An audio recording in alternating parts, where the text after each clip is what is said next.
Hello aspirants and welcome to my UPSC journal. हम कर रहे हैं अपनी एनसीईआरटी सीरीज, जिसमें आज हम डिस्कस करेंगे history NCERT class 6 chapter number 7। Chapter का नाम है Ashoka the emperor who give up war. So इस चैप्टर में हम जानेंगे अबाउट अशोका। उसके अलावा we will also learn about Kalinga war and its importance, and we will discuss the difference between empire and kingdom, और साथ में देखेंगे अशोकास धम। तो ये सारा कुछ हम इस एक पर्टिकुलर लेक्चर में कवर कर लेंगे। तो चलो फिर ये लेक्चर स्टार्ट करते हैं। चलो, तो सबसे पहले Ashoka was one of the greatest rulers of history who ruled the empire founded by his grandfather Chandragupta Maurya. तो चंद्रगुप्त मौर्य ने फाउंड किया था मौर्यन एम्पायर, और अशोका थे उसके one of the greatest rulers. Mauryan empire found हुआ था अराउंड 2300 इयर्स अगो, यानी कि अराउंड 2300 साल पहले Mauryan empire was founded, and it was founded by Chandragupta Maurya. वो अशोका के ग्रैंडफादर थे। He was supported by a wise man, एक इंटेलिजेंट मैन जिनका नाम था चाणक्य। उनको हम कौटिल्य के नाम से भी जानते हैं, और उनके आइडियाज मेंशन है एक बुक में, जिस बुक का नाम है अर्थशास्त्र। तो ये तो हो गया बेसिक्स कि अशोका के ग्रैंडफादर ने फाउंड किया था एम्पायर, मौर्यन एम्पायर, और उनके ग्रैंडफादर का नाम था Chandragupta Maurya, and Ashoka was one of the greatest rulers of the history. तो अब देखो, इस एम्पायर में बहुत सारी सिटीज थी, जैसे कि पाटलिपुत्र, उज्जैन, तक्षशिला, और भी बहुत सारी सिटीज थी, और ये एम्पायर बहुत ही बड़ा था। It was a vast empire.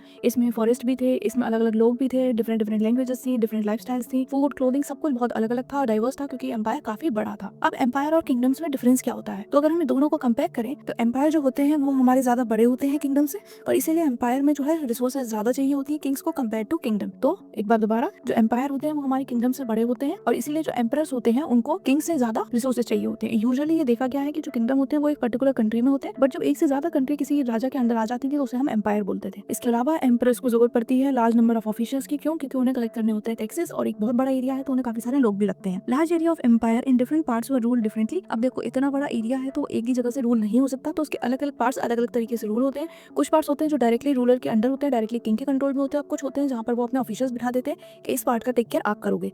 तो जैसे कि हमारा पाटलिपुत्र था तो वो directly it was controlled by the emperor.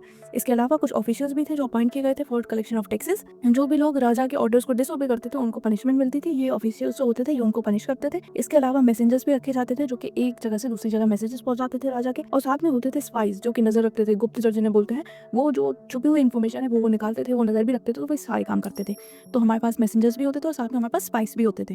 साथ में मौर्यर्स ने ट्राई हमेशा से किया कि वो रोड को भी कंट्रोल करें, वो रिवर्स को भी कंट्रोल करें। क्यों? क्योंकि ये सारे ही मोड्स ऑफ ट्रांसपोर्टेशन थे, इसी के थ्रू एक जगह से दूसरी जगह सामान जाता था, लोग जाते थे। तो उनका ये रहता था कि उन्हें ज्यादा से ज्यादा रोड और ट्रांसपोर्टेशन को कंट्रोल करना है। साथ में वो टैक्सेस भी कलेक्ट करते थे, और वो टाइम टू टाइम लोगों से ट्रिब्यूट भी लेते थे। तो ट्रिब्यूट क्या होते हैं? टैक्सेस तो देखो रेगुलरली कलेक्ट होते थे जो उन्हें देने पड़ते थे। तो ट्रिब्यूट क्या होते हैं? ट्रिब्यूट टैक्सेस की तरह रेगुलर बेसिस पे कलेक्ट नहीं होते।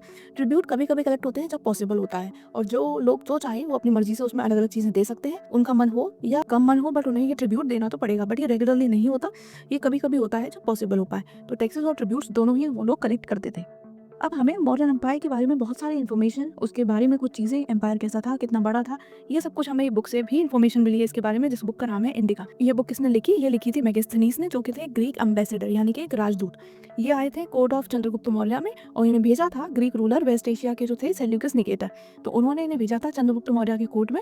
He was a Greek ambassador. तो उन्होंने जो कुछ भी देखा ड्यूरिंग स्टे इन इंडिया, उसको उन्होंने अपनी बुक में सब कुछ लिखा। इस बुक का नाम था इंडिका। आगे हमारा अगला जो टॉपिक है वो है अशोक का यूनिक रूलर। तो अशोका पहले ऐसे रूलर थे जिन्होंने ये कोशिश की कि वो जो भी मैसेज लोगों तक पहुंचाना चाहते हैं, उन्होंने क्या किया, उसे इंस्क्रिप्शंस के फॉर्म में लिखवा दिया। जैसे कि उन्होंने अलग अलग पिलर बनाए, और उस पर उन्होंने इस तरह से उनके मैसेजेस थे वो उस पिलर्स के ऊपर लिखवा दिए। क्यों?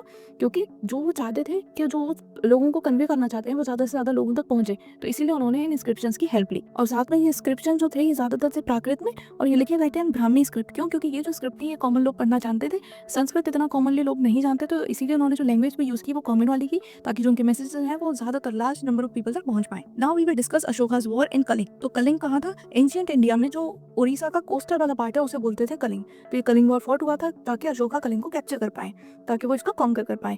बट जब उन्होंने देखा कि कितना वायलेंस हो रहा है, कितना ब्लडशेड हो रहा है, कितने लोगों की डेथ हो रही है, कितने लोगों की फैमिली का कोई मेंबर की डेथ हो रही है, तो उन्हें ये देखकर बहुत ही ज्यादा बुरा लगा। और उसके बाद उन्होंने ये डिसाइड कर लिया कि अब वो और वॉर्स नहीं लड़ेंगे। इतना ब्लडशेड, इतना सब कुछ देखने के बाद ही decided that he will not fight any more Wars. एक और स्पेशल चीज कि जो हमारे अशोका द एम्परर थे, he was the only king in the history of the world जिन्होंने कोई कॉन्क्वेस्ट जीतने के बाद भी गिव अप कर दिया। यानी कि वो ये जीत गए थे but he give up on it. क्यों? क्योंकि वो बहुत ज्यादा टेरिफाइड थे। He was hurt, he was very much horrified कि क्या देख लिया उन्होंने, इतना ब्लडशेड, इतना डैमेज। तो उन्होंने सोचा कि अब वो कोई वॉर नहीं लड़ेंगे, और वो इकलौते ऐसे वर्ल्ड में रूलर थे जो कि एक वॉर जीतने के बाद भी उन्होंने वो गिव अप कर दिया। सो ये है importance of Kalinga a war, क्योंकि यहाँ से उनका हित परिवर्तन हुआ। He give up war completely. साथ में अब हम देखेंगे अशोकास धर्म क्या है। तो देखो, Ashoka was inspired by the teaching of Buddha, यानी कि बुद्धा की टीचिंग से वो बहुत ज़्यादा रिलेट करते थे, उन्हें बुद्धा की टीचिंग ने बहुत ज़्यादा इंस्पायर किया था और उन्हें ये लगता था कि ये उनकी ड्यूटी है कि जो भी लोग उन्हें फॉलो करते हैं, जो उन पर बिलीव करते हैं, वो उन तक ये जो टीचिंग्स है ये पहुँचाएँ।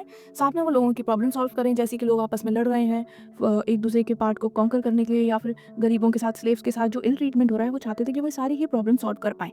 तो इसके लिए उन्होंने क्या किया, उन्होंने बहुत सारे ऑफिसर्स को अपॉइंट किया जिनको कहा जाता था धम्म महामत्ता। ये लोग क्या करते थे, ये लोग एक जगह से दूसरी जगह जाते थे और लोगों को धम्म के बारे में बताते थे, उनको टीचिंग्स देते थे, तो ताकि वो जो लोगों तक टीचिंग्स पहुंचाना चाहते थे और non violence of social welfare, तो वे सारा कुछ लोगों तक पहुंचा सकें। तो इसलिए उन्होंने अपॉइंट किए थे बहुत सारे धम्म महामत्तास, ठीक है। इसके अलावा उन्होंने क्या किया, उन्होंने जो भी उनके मैसेजेस थे, जैसा मैंने आपको यहाँ पर दिखाया था, इंस्क्रिप्शन के थ्रू उन्होंने बहुत सारे ऐसे पिलर्स और रॉक्स वगैरह लगवाए थे जहाँ पर उन्होंने ये मैसेजेस लिखे हुए थे। साथ में उन्होंने इन ऑफिशियल से भी कहा था कि जहाँ पर लोग ये पढ़ना नहीं जानते या वो पढ़ नहीं सकते, तो आपका ये काम है कि उन्हें आप ये सब कुछ पढ़कर समझाएं ताकि लोग समझ पाएँ। इसके अलावा उन्होंने मैसेंजर्स इंडिया के अलावा बाहर भी अलग-अलग कंट्रीज़ में भेजे थे, जैसे कि सीरिया, इजिप्ट, ग्रीस और श्रीलंका। तो यहाँ पर भी उन्होंने अपने मैसेंजर्स भेजे थे to spread message of non violence, social welfare, ठीक है। और इसके साथ ही उन्होंने रोड्स बनाए, वेल्स बनाए, रेस्ट हाउसेस बनाए थे और उन्होंने अरेंजमेंट किया था for medical treatment of animal as well as humans. क्यों? क्योंकि ये सारी ही चीज़ें उन्हें सीखने को मिली थी through the teachings of Buddha, तो इसीलिए वो इन्हें फॉलो भी करते थे और वो चाहते थे कि ज़्यादा से ज़्यादा लोगों तक ये टीचिंग्स, ये मैसेजेस पहुँचे, जिसके लिए उन्होंने अलग अलग जगह रॉक्स एंड पिलर इंस्क्रिप्शंस भी लगवाए थे और साथ में उन्होंने अपॉइंट किए थे बहुत सारे धम्म महामत्तास। और ये सब जो ट्रांसफॉर्मेशन आया था, ये आया कब था? ये आया था आफ्टर कलिंग वॉर। चलो, तो फिर इसके साथ हमारा ये चैप्टर हुआ खत्म। अब कोई भी डाउट हो तो कमेंट में पूछ लेना और चैनल पर नए हो तो सब्सक्राइब जरूर कर लेना, नोटिफिकेशन ऑन कर लेना ताकि आने वाली कोई भी वीडियो आप मिस ना करो। अब मैं मिलूंगी आपसे नेक्स्ट चैप्टर में, तब तक के लिए बाय बाय, टेक केयर, पढ़ाई करते रहो।